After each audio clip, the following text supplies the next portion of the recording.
Alright, story time, let's go. What is going on, guys? My name is Kenji and welcome back to my channel. If it's the first time you're watching one of my videos, I'm a second year medical student studying at King's College London, and today I have a really sick story for you guys. Sick in both senses that it's kind of gross, but it's also absolutely amazing. So I woke up this morning, went to the gym, and most importantly, just got a fresh shape up, as you can see. Fresh. So when better to record a video for you guys. Before I start the story, if you could please take 2 seconds out of your day to give the video a thumbs up. Make sure you're subscribed as well. It really helps these videos reach more people. Alright, so I've got a story to tell. So 2 days ago, I was on my hospital placement. I started off the morning. To be honest with you, it was a really boring morning. I was in the maternal assessment unit, which is quite an interesting unit. It's kind of like a walk-in centre for pregnant women. So if they have any problems in their pregnancy, they go straight to this centre. And then one of the midwives and the obs and gynae doctors will look after them. But unfortunately for me, when I showed up, there was literally no patients. In 3.5 hours, I saw one patient. So I finished the morning off around 11:30, and for the first time ever, we had no afternoon teaching. So normally we have our morning placements in hospital on the wards and stuff. And in the afternoon, after lunch, we have our teaching sessions. But for some reason, we had no teaching that afternoon. So I left thinking, okay, right, I have the rest of the afternoon off. What should I do? I either go home and just chill, or I can go see some cool stuff. So what I decided to do is to go back to the labour ward. So some of you might know if you watched my Instagram. 2 weeks ago, I was actually on the labour ward, and I really wanted to see a cesarean section and also live birth. But unfortunately, on the day that I showed up, there was already a medical student in the theatre, so I couldn't see a C-section. And also, one of the other medical students was seeing a live birth. So I missed out on my chance, unfortunately. But I was like, you know what? Today's my day. I'm gonna see a live birth. Like, if I have to force a woman to have to give birth, I'm gonna do it. Only joking. Like, GMC, if you're watching, I'm only joking. But I showed up at the ward, and a few of the doctors recognised me from 2 weeks before. So I asked them if there's anything going on, if there's anything interesting that I can be a part of, and they said that a C-section is actually going on.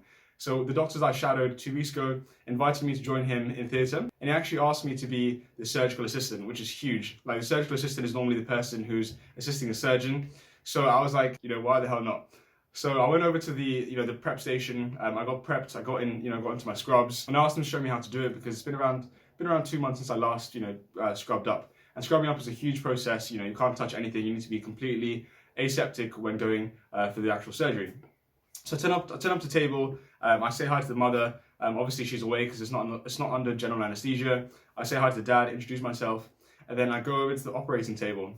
So it's me, it's a registrar next to me, and also on the other side of the table is a senior registrar, and as well as the scrub nurse as well. So I'm standing on top of the body, and we start surgery. So my job is basically to help the surgeon. So I'm mopping up any blood. I'm using some of the tools to hold back the skin and hold back all of the organs so they can find the uterus. So this is all cool so far. They're cutting through the layers. They cut through the subcutaneous fascia. They cut through the they cut into the peritoneum, and they finally cut into the. So they cut through the subcutaneous fascia, and they cut through the rectus sheath. They go all the way deep. They finally reach the uterus.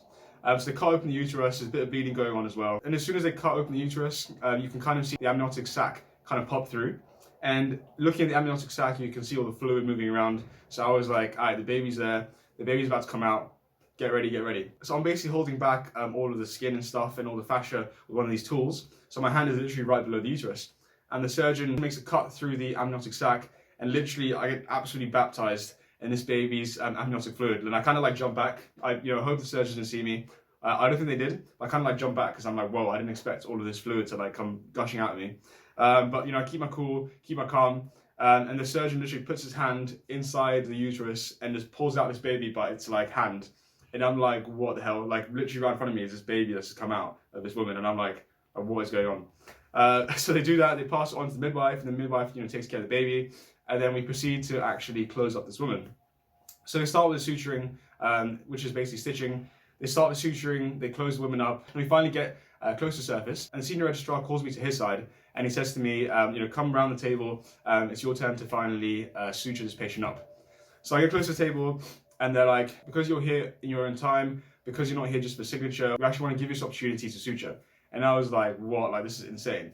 So I move over to the table, I grab the needle, and I grab the kind of tweezers, and I start suturing this person back together. And I'm like what is going on? This is absolutely insane. And it's one of those moments when you're standing over a table and you're performing a surgery. I kind of had an out-of-body experience when I'm looking down at myself, and I'm like 2 years ago you were like a biomedical scientist, like you were studying biomedical science, and it was your dream to become a medic, and like here you are stitching a patient back together. And that's the most, and I did the most important suture. It's the most superficial one, which basically means that it's a scar that the lady's going to see for the rest of her life. So if I mess this up, the lady's going to have a permanent scar that will not be good. So I sutured her back together. It looked really good, and she was really, really happy. So I went over, I congratulated the mother and the father. I saw the baby, and yeah, that was pretty much it. So that's the first part. Don't go anywhere. Don't go anywhere. Don't go anywhere. Don't go anywhere. So after that, I go for lunch. Then I come back about half an hour later, and I go to consultants, and I ask them if there's anything else that I could possibly see. They're like, oh yeah, one of the ladies in room 3 is actually giving birth. Like, do you want to go see it? And I was like, hell yes. So they asked the lady if I can go in. They asked the midwife if I can go in. Both of them were really happy to have me. So I went over. I went into the room. I said hi to the mother. She was standing next to her partner as well, and they're both like absolutely lovely people. The midwife is so amazing as well. The mother was actually sat in a bath, so she was having a water bath. So as I walked in, she was kind of screaming already. She had Entonox, which is basically some gas in her mouth, as a bit of analgesia.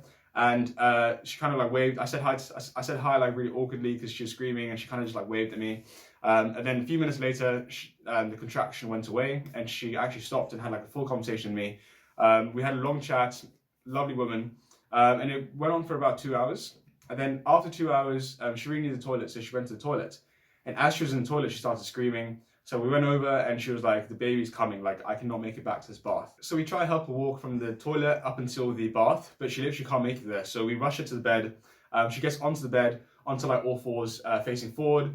And the midwife is like, all right, this baby's about to come, put your gloves on. So I was like, all right, this is sick. So I run over, put my gloves on, and I get on the bed, like on all fours as well, waiting for the baby to come. So this lasted for around half an hour. It was half an hour of like, the woman constantly screaming. She found this part really, really hard. There was points where she was like, I can't do this. I really can't do this. And me and the midwife were just encouraging her and trying to tell her that this is something that she can do, and she's strong enough to do it. So a few minutes later, her water breaks, and again, I get baptized in all of this amniotic fluid. Literally like the bottom of my scrubs were covered in amniotic fluid. The bed was covered in blood, amniotic fluid. I'm literally like sat there in all of this fluid. And I look over to the midwife, and I'm like, okay, I'm gonna be honest with you right now. I most probably will cry, just letting you know. And she looks over to me, and she's like, it's all good, man. Like, if you want to cry, just cry. So anyways, the mother carries on pushing and pushing and pushing, and she's screaming. The dad is like kissing her back and like, trying to calm her, trying to tell her that she can do it. And then finally, after a lot of pushing, the head of the baby pops through. And this is the craziest part. So the baby's head is popping through. It's like facing towards me. It's not talking. It's not saying anything. Okay, well, it shouldn't talk anyways, but it's not screaming. Its eyes are closed. Its mouth is closed. And I'm like, it's blue. So I'm like, what's going on? Like, is the baby all right? Is it not all right? And the midwife tells the mum that she needs to kind of relax for a few more seconds to avoid a perineal tear. So literally, the baby's head has just come out. It's just chilling there for a couple of seconds, and the mother finally does one final push. So the head comes through, and then the shoulder gets stuck. So the shoulder's like stuck against the wall, and the mother's going through an immense amount of pain here. But then we encourage her to keep pushing and pushing. And she finally does one more big push, and the baby literally comes flying out into my hands and the midwife's hands, and we're kind of like laying the baby on the bed, and we ask the mother to lie back. So then I kind of take the baby up, and I pass it towards the mother, and I give the baby to the mother, and she's really she's crying, she's really, really happy. The dad is so happy as well. And that's what happened. Here comes a big question. A lot of you guys were DMing me, asking me if I cried. And the main question that I should be asking you guys, and you should be asking yourselves, is, like, how can you not cry? Like, it's the most emotional thing. Like, the dad is kissing the mother is screaming. I'm like passing the baby to the mother. I'm like trying to wipe my eyes. The mother's crying. I can't even see because my eyes are like full of like tears. It was absolutely insane. And it was impossible not to cry. Like, come on, like, it's not my fault. So, like, how am I not supposed to cry in a time like this? So there you go. I admit it, like, I know my street game is going to go from 100 to like minus 100, but it is what it is. So this was honestly the most amazing experience of my life. Obviously the C-section in the morning was absolutely amazing, and I thought that was the best thing in my life until I saw the live birth. This is honestly the most amazing thing I've ever done, and I felt so privileged to be a medic. But it's one of those moments where, looking back on my life and like reflecting on my life, all the time I spent revising in my GCSEs, in my A-levels, in my last degree, in medical school as well, it honestly made it all so worth it. And it kind of put together, kind of put it into perspective. And, I realized that all this time I'm spending like revising the library, all day, every day, all the sacrifices I made, like not seeing my family, it made me realize like why I'm revising so much. It made me realize like how important it is for me to keep going and keep revising.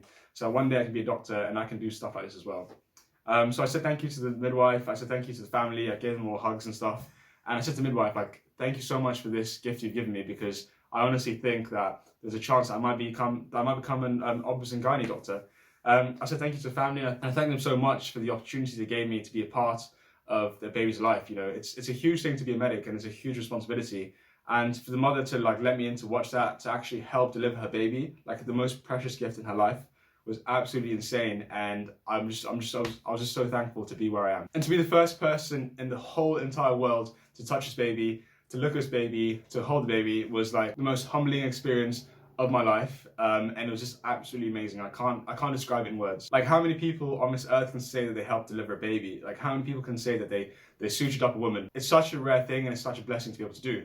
And honestly, after like suturing the woman back together, after helping deliver a baby, I went straight to the gym after this, and I honestly felt like Superman. Like, I honestly felt like there's nothing in this whole entire world that I can't achieve. If I was able to like have the dexterity and the ability to suture, to like help a baby give birth, there's honestly nothing in this world that can stop me from achieving anything in the world. And at the same time, if someone like me who got ABB in their A-levels, who's just someone like you, like if someone like me can do that, there's nothing stopping you from doing that either. So honestly, if you're going through like any pain, any suffering, if you're like struggling with your exams, if you're going through a tough point in your life, honestly, keep going, keep working, keep going through it. Because in moments like this, when you're actually like making a difference in the world, when you're finding where you want to be, you look back on your time and you honestly thank yourself and thank your previous self for going through it, because it's all worth it in the end. So in this experience, there are 3 things I'm happy for. The first thing, of course, is just happy to be a part of it, to be happy to have brought 2 babies into this world. The second thing I'm really happy for is that the baby didn't come out covered in poo. That would have been deep, that would have been tough. I'm not lying, like to see a baby covered in poo, that is something I may not come back from. The third and final thing I'm happy for is that the woman didn't poo all over me. Apparently, this is something that people in pregnancies do when they're giving birth. So the fact that she didn't do that I was like, thank you so much. And there was points in time where when the amniotic fluid like came forward, I was like, is it coming? Is it, you know, is it about to like, cover me in that? But thank God it didn't. But honestly, like in conclusion, that was the most amazing thing I've done in my life. And I'm so thankful to the mother for letting me be there, to the dad, and to the midwife as well, for letting me be a part of their amazing journey. So thank you so much for watching, guys. I really want to do this. I really want to do more stuff like this, where I just kind of chat to you guys and tell you about all the amazing stuff I experienced during medical school. There's so many different stories I have. There's so many different things I learn. And honestly, like for myself as well, I'd love to be a doctor one day and come back and watch this video and just see, see my journey all the way up until becoming a consultant. So let me know what you guys think. If you guys enjoy it, please give it a thumbs up. Please let me know down in the comments if this is something that you think I should do. Thank you so much for watching, and I'll see you guys on the next one.